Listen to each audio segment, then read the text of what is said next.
morning, Birmingham. Oh. There we go. Can you hear me? Can you hear me? All right, well, I'm going to talk loud. Oh, here comes Taylor.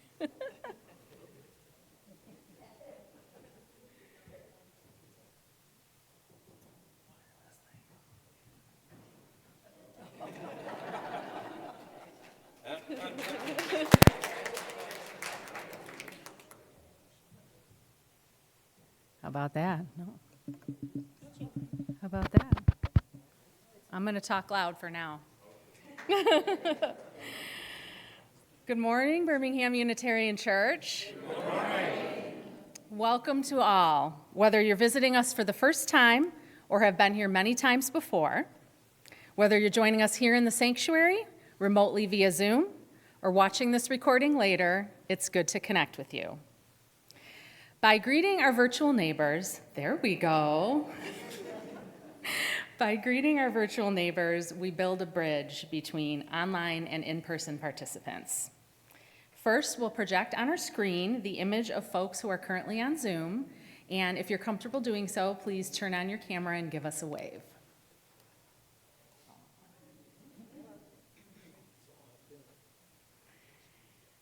Now we who are gathered in the sanctuary are invited to turn to the back and face the camera and give the folks on Zoom a wave.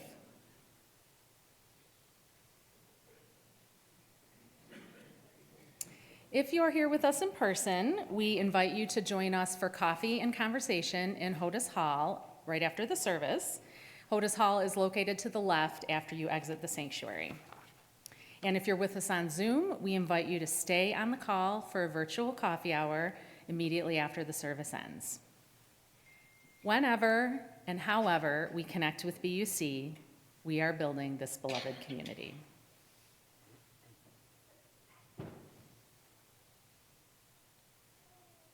The campus of Birmingham Unitarian Church occupies the ancestral, traditional, and contemporary lands of the Anishinaabe Council of Three Fires, the Ojibwe, the Odawa, and the Potawatomi peoples. Bloomfield Hills is situated on land ceded in the 1807 Treaty of Detroit. We acknowledge Michigan's 12 federally recognized Native nations, as well as historic indigenous communities in Michigan. We also acknowledge those who were forcibly removed from their homelands, as well as indigenous individuals and communities who live here now. We affirm indigenous sovereignty, history, and experiences.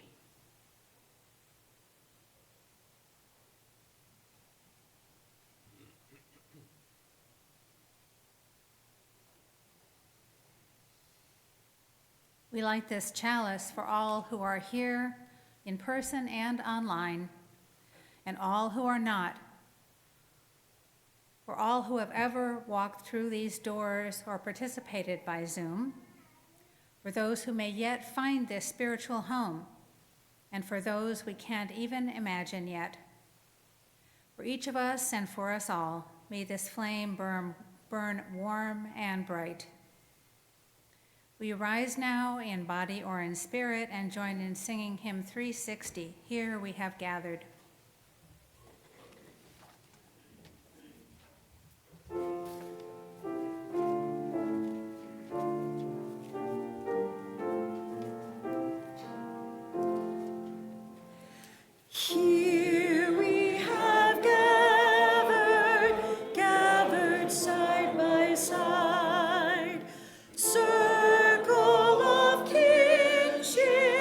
Come and step inside.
we bring ourselves as we are, accepting each other for who we are, calling each other to be what we may yet become.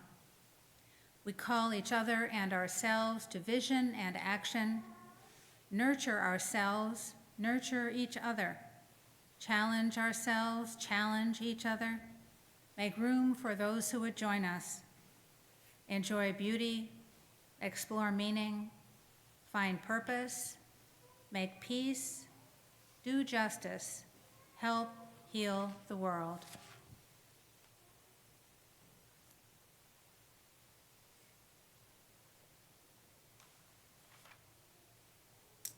Our story for today is called We Are Growing. It's written by Lori Keller and illustrated by Mo Willems. Boing! What was that? I think I just grew. Look! Wow. You did grow. Look at that. I just grew all by myself. Cool, huh? I know. I made it look easy. But growing is hard work. In fact, ping! Hey, I just grew. Bam! Woo! Zap! Whoop! Huh! We are all growing. You are growing tall. I am the tallest. He is the tallest. You are growing curly. I am the curliest. You're growing silly. I am the silliest. We are pointy. We're the pointiest. You are crunchy.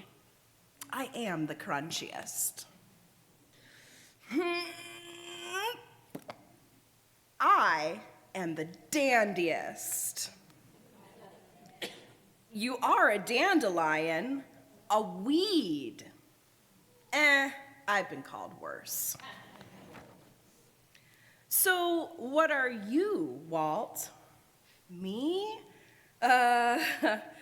Well, I'm not the tallest, or the curliest, or the silliest, or the pointiest, or the crunchiest, or the dandiest. What am I? I do not know what I am. It's okay. We'll help you. I know you are... never mind. Hey, yes? Maybe not. Let me think.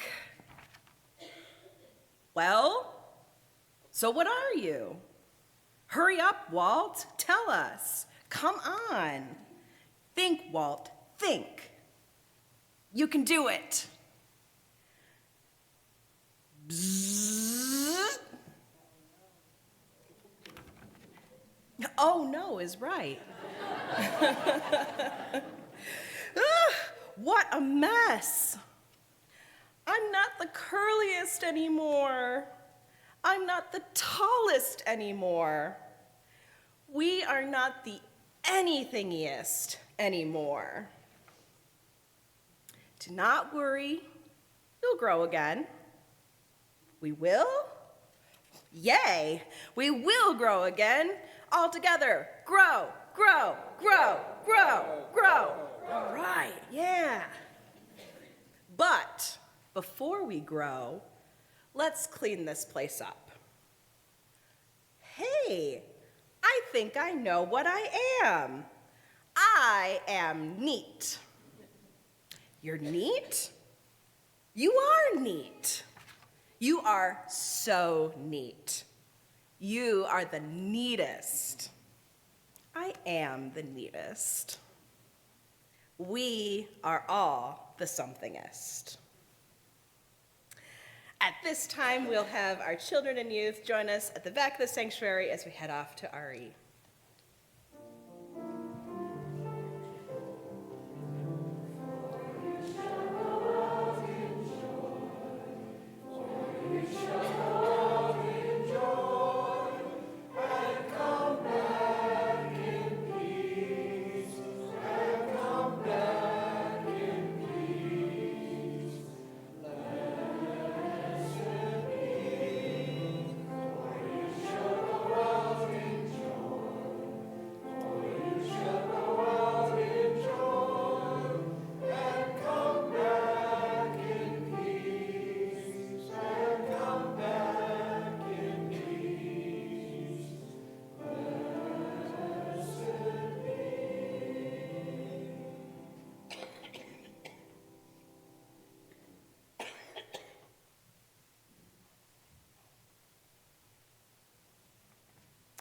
Good morning.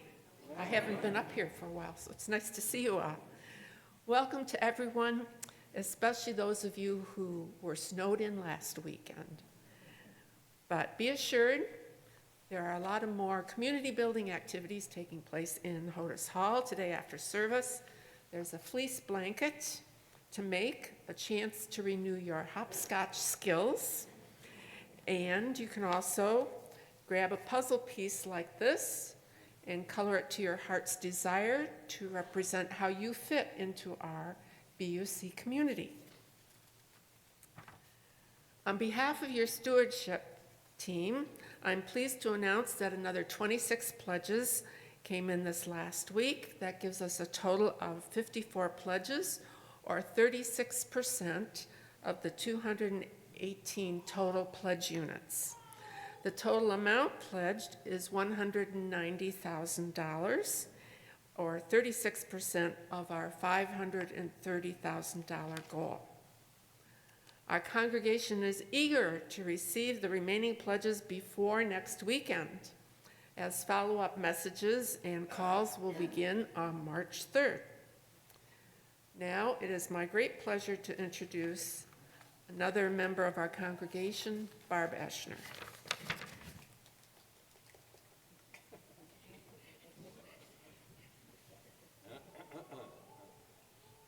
Hi, everybody. Hello.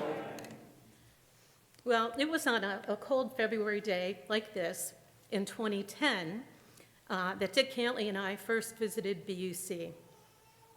Dick was playing bridge here.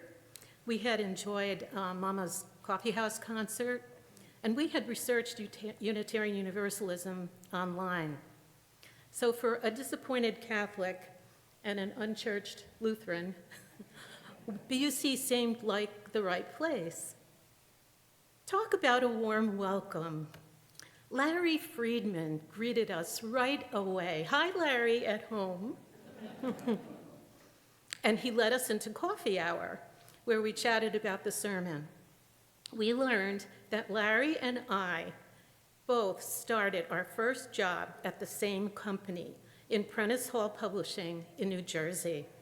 How about that? And that's why we both pronounce coffee the same way. Larry invited me to be a greeter and then to join him on the membership committee. And he also welcomed me when I joined the choir. He became my first friend at BUC, and he made me happy to become involved. I saw early on that warm relationships are a true benefit of membership here. And I surely felt that during my kidney transplant journey 2 years ago. The support from my BUC friends was life-affirming. And I'm sure many of you have felt that support in times of need, and we all will as the time goes by. And as we build relationships this way, we also strengthen the whole community. Well, when Dick and I signed the membership book here on the chancel, we were surrounded by board members, including Larry. He shook our hands and said, "You know, there's a financial component to this too." Well, we knew, of course, but we couldn't help laughing at his timing. Today, newcomers quickly learn that time, talent, and treasure are all vital to life at BUC. Thanks to clear and frequent communication by our board, we know that the financial component is no laughing matter. When Dick and I, we liked that BUC volunteered outside the community, for instance, for the Walt Whitman School, and for Welcome Inn and Lighthouse. But we soon felt that what BUC needed most from us was work for the church itself. So we served on the stewardship committee, and we learned a lot about the operating budget from our chairs, Annette and Eric Sargent. I worked Rummage and the Talent and Services auction, while Dick served as BUC treasurer, and he led the campus development program for building accessibility, which did require a capital campaign. The hardworking folks on buildings and grounds and budget and finance have now really clarified the costs of this aging facility, and we all celebrate the Montessori school rental as a solution for future campus maintenance. But there's more that we are all stewards of. My own focus on fundraisers has enriched my life probably more than the church budget. The teamwork behind auctions and rummage and choir, which is a great source for volunteers, it makes these efforts fun. And where else can people meet and continue to grow with others who agree that love should be our center? I know we have some new members we're welcoming today, and that gives hope for this message spreading outside of BUC as well. But fundraising, let's face it, it can be exhausting, both for the core volunteers and the congregants who are repeatedly asked for contributions and participation. Mark Ewert, our stewardship consultant, noted that BUC is over-reliant on fundraising, and that in other UU churches of our size, pledges comprise the largest segment of the operating budget. This prevents burnout and balances out the time and talent components of membership for everybody. As our top-notch stew crew is stressing so well, each of us is responsible for helping to maintain the BUC campus and the programming, like RE, like BUC Music, and that these things keep our beloved community intact and growing. Each of us must decide within our budget what BUC means to us for service and spiritual growth, as well as friendships. What will you contribute to BUC's health and growth this year? I can say that your giving and participation will lead to your own growth and satisfaction as well. So I'll close with what Larry would want to remind you. Don't forget the financial component. Thank you, BUC friends, for pledging soon to keep building our beloved community.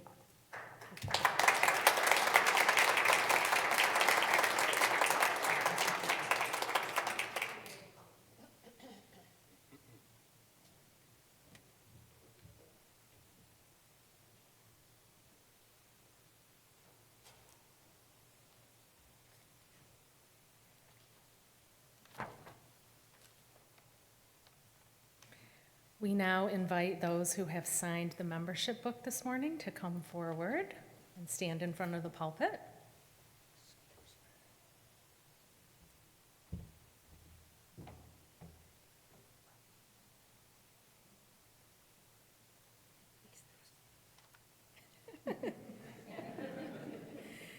As I say your names, will you give us a wave?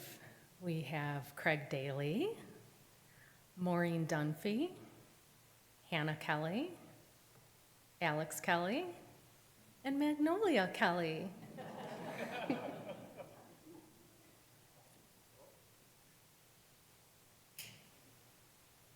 Today, we welcome these new members who have chosen to make a commitment to this congregation by signing the membership book, affirming their belonging within the community of Birmingham Unitarian Church, and striving to live into Unitarian Universalist values.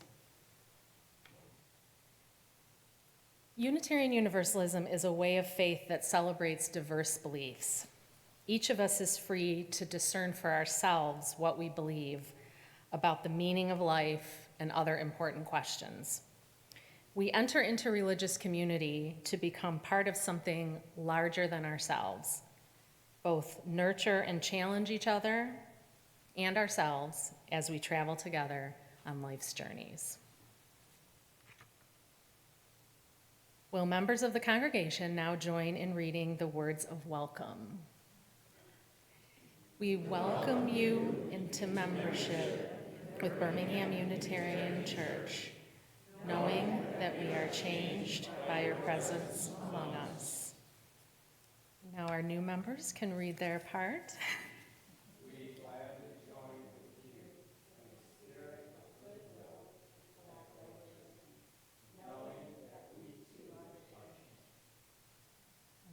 say this together. We covenant together as members of this congregation, bringing our gifts and needs to this community.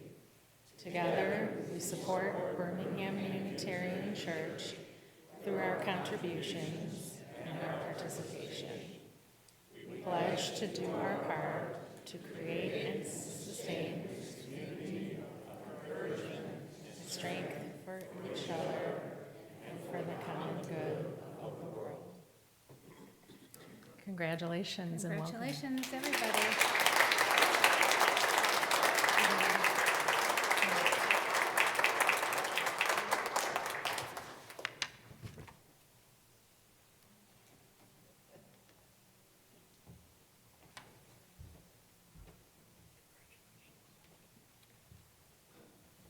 Each Sunday morning, we share our collection half and half with Birmingham Unitarian Church and with an organization outside of the walls of this congregation,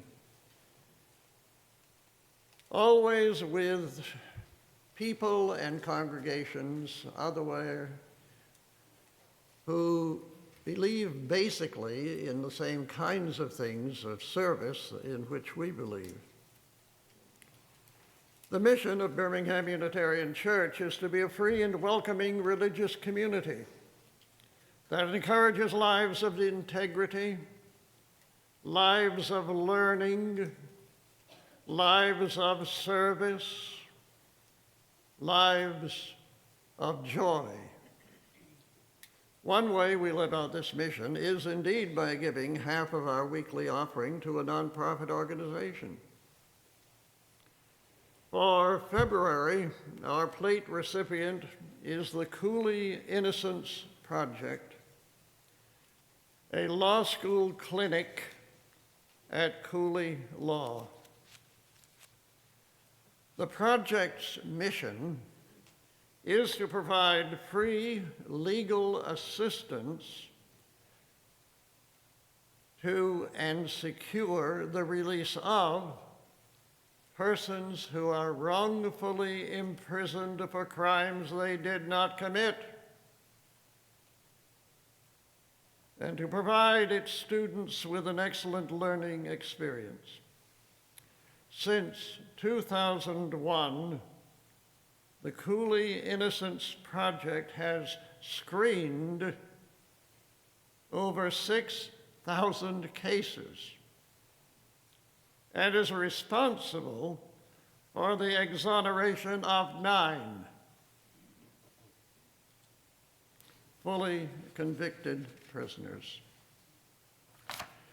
The project is part of the Innocence Network, which has been credited with the release of over 375 wrongfully convicted prisoners, mainly through the use of DNA testing. The Cooley Innocence Project is the only post-conviction DNA innocence organization in the state of Michigan and offers help to prisoners at no cost to them. Ushers will now come forward to receive this morning's offering, which is given and received in a spirit of generosity and gratitude.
With gratitude, we dedicate this offering to the good work of this congregation and the Cooley Innocence Project.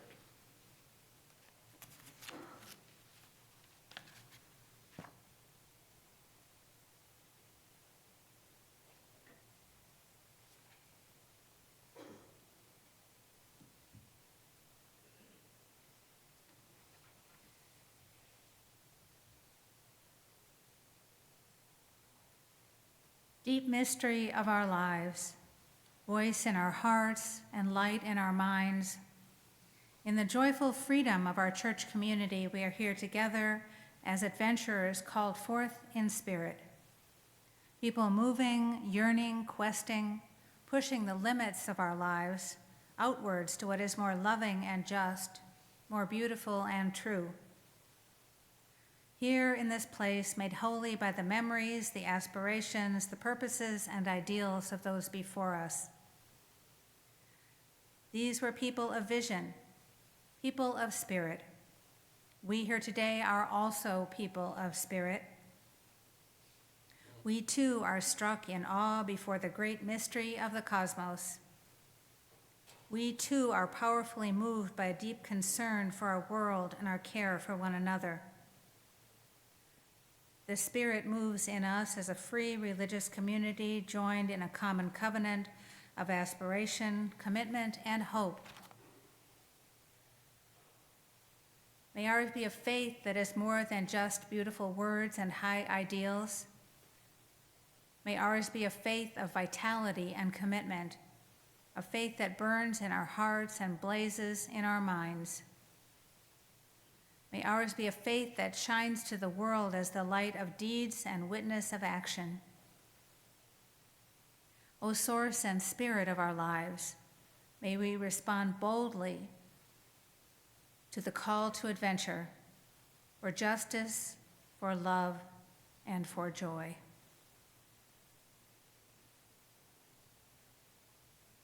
We hold each other in our hearts and minds with all our joys and all our sorrows.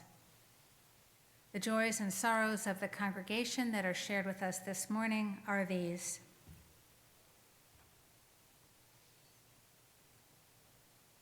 A sorrow from Carol Wiseman. She says, please be careful. Deer are being hit once a month since September at her subdivision on 14 Mile, including one this morning. So sorrow for the deer.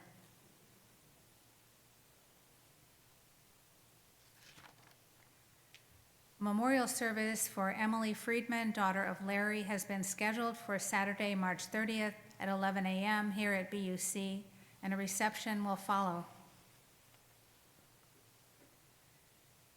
The chancel flowers this morning are given by Kay Rittinger in remembrance of her beloved husband, Bill, who was a member here at BUC for 50 years.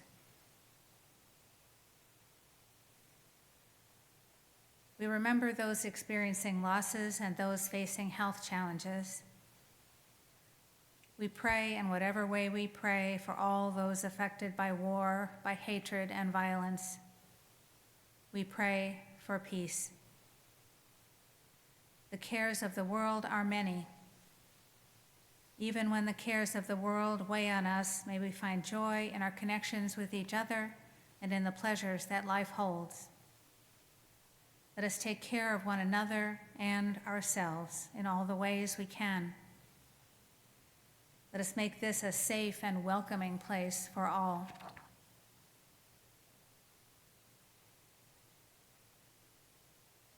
If you wish to do so, please come forward now to silently light a candle or light a candle wherever you are in remembrance of a sorrow that weighs on you or a joy that lifts your heart.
as we hold each other in our hearts and minds with all our joys and all our sorrows, whether spoken or unspoken, let's take a moment to be quiet together.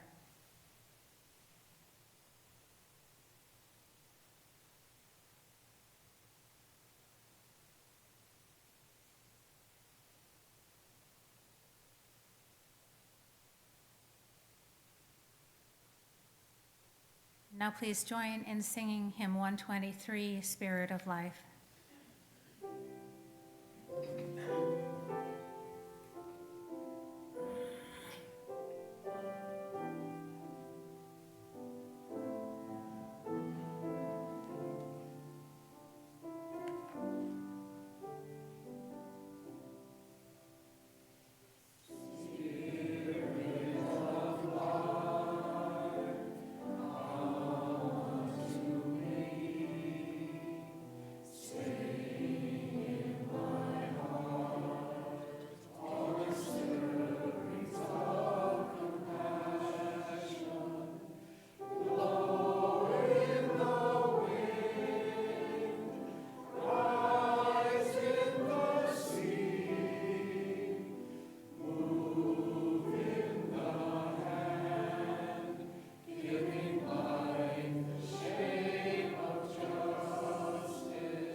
This reading is a very short one.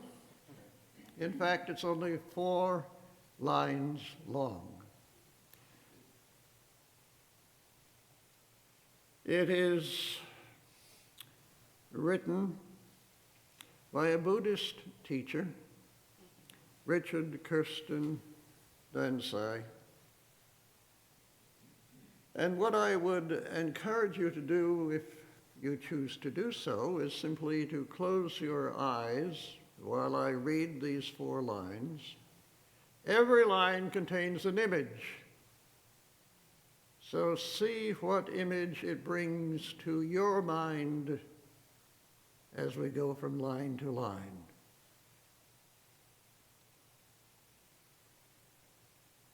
It is entitled Growth.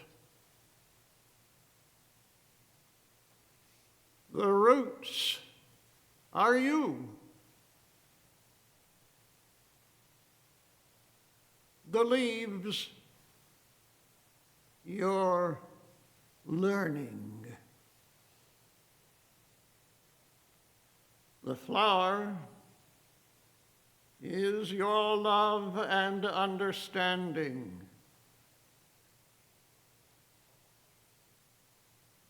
The seeds are what you give to others.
As a congregation, you are growing.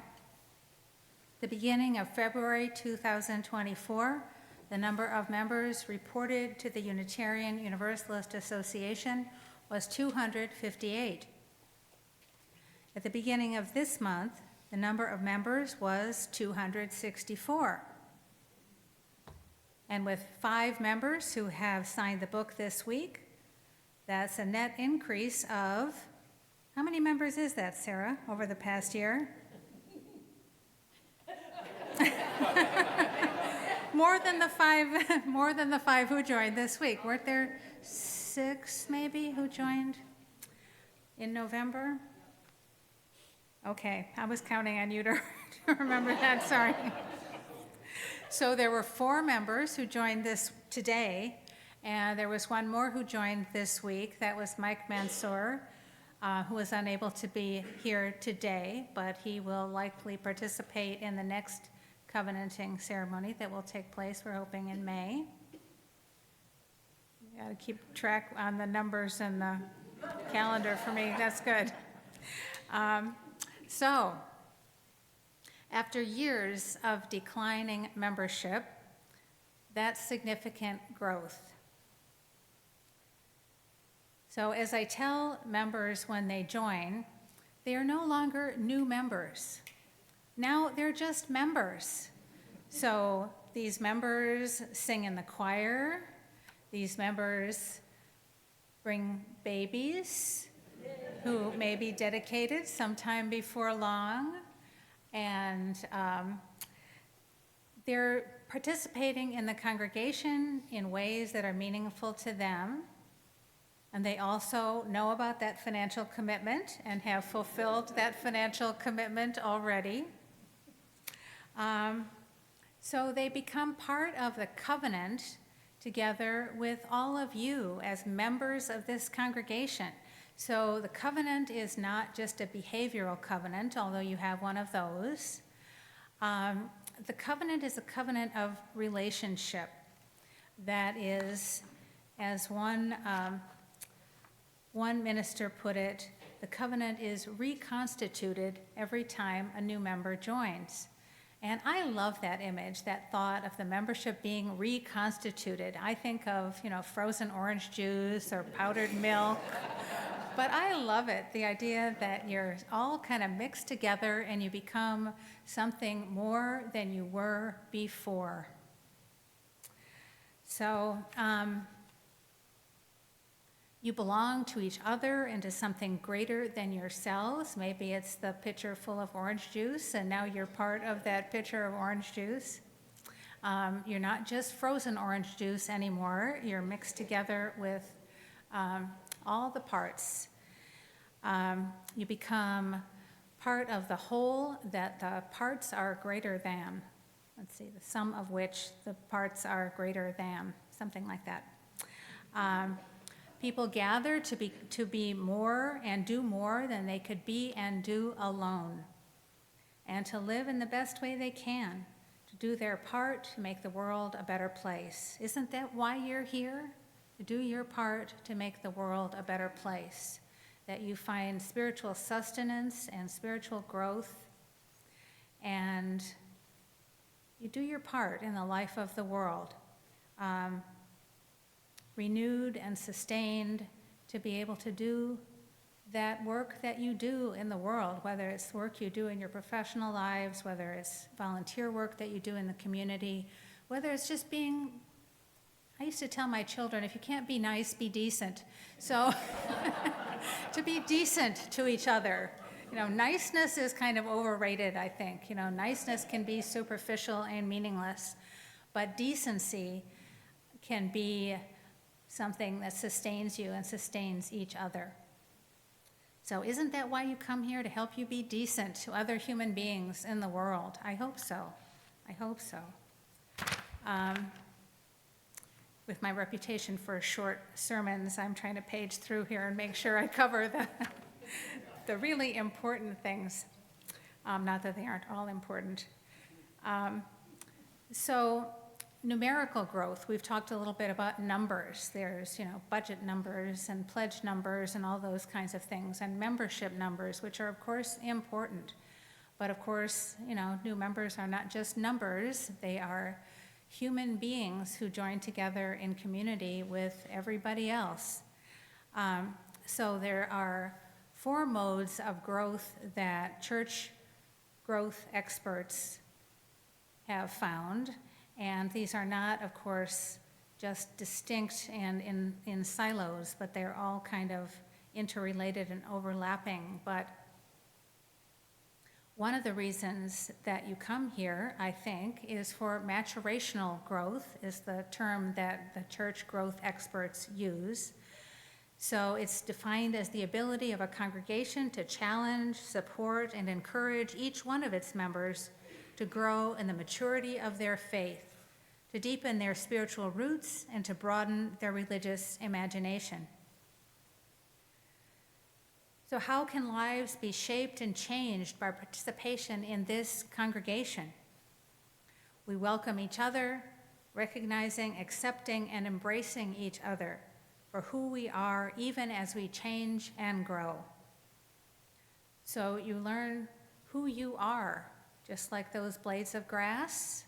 You figure out, are you the curliest or the pointiest or the neatest or whatever it is, and you find ways to bring your gifts to this congregation.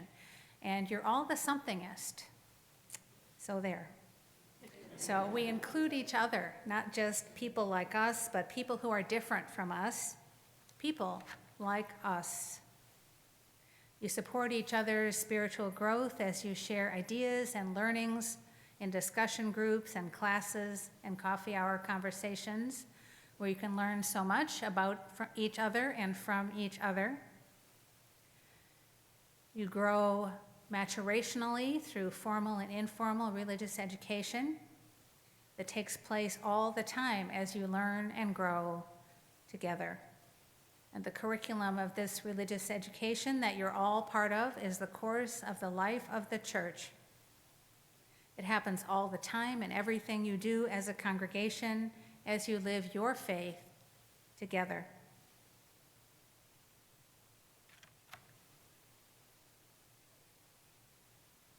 And I think I'm going to stop right there. Here ends the sermon. So I invite you to rise in body or in spirit. Oh wait, one more thing before that. There's a reading that I want to share with you from Unitarian Universalist minister Eric Walker Wickstrom. And he suggests that the purpose of religious community is to help its people grow. He writes, if you are who you were, and if the person next to you is who they were, if none of us has changed since the day we came in here, we have failed. The purpose of this community, of any church or temple or zendo or mosque, is to help its people grow. We do this through encounters with the unknown, in ourselves, in one another, in the other, whoever that might be for us, however hard that might be, because these encounters have many gifts to offer. So may you go forth from here this morning, not who you were, but who you could be. And so may you continue to grow as a congregation in all the ways congregations grow. And now, I invite you to rise in body or in spirit and join in singing hymn 300 with heart and mind.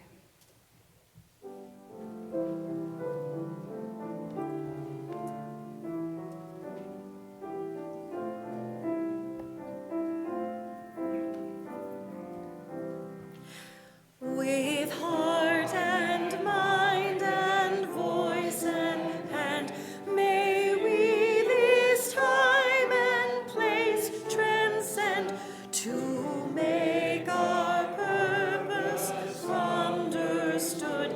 A more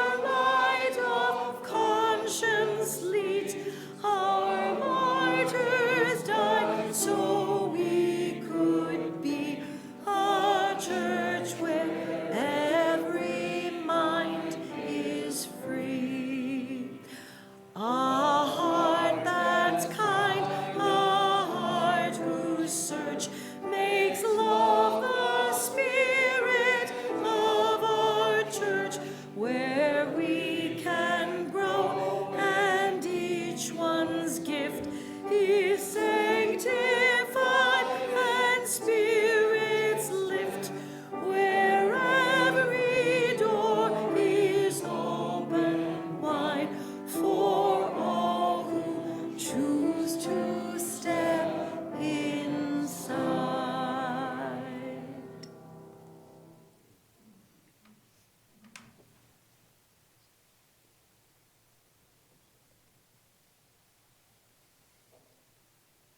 We extinguish the chalice flame, and its light lives on in the minds and hearts and souls of each one of us. Let us carry the flame with us and share it with those we know, with those we love, and most especially with those we have yet to meet. May we live our lives fully and creatively so we may be a blessing to ourselves, to each other, and to all those whose lives we touch. Please take a moment for reflection as you listen to the postlude.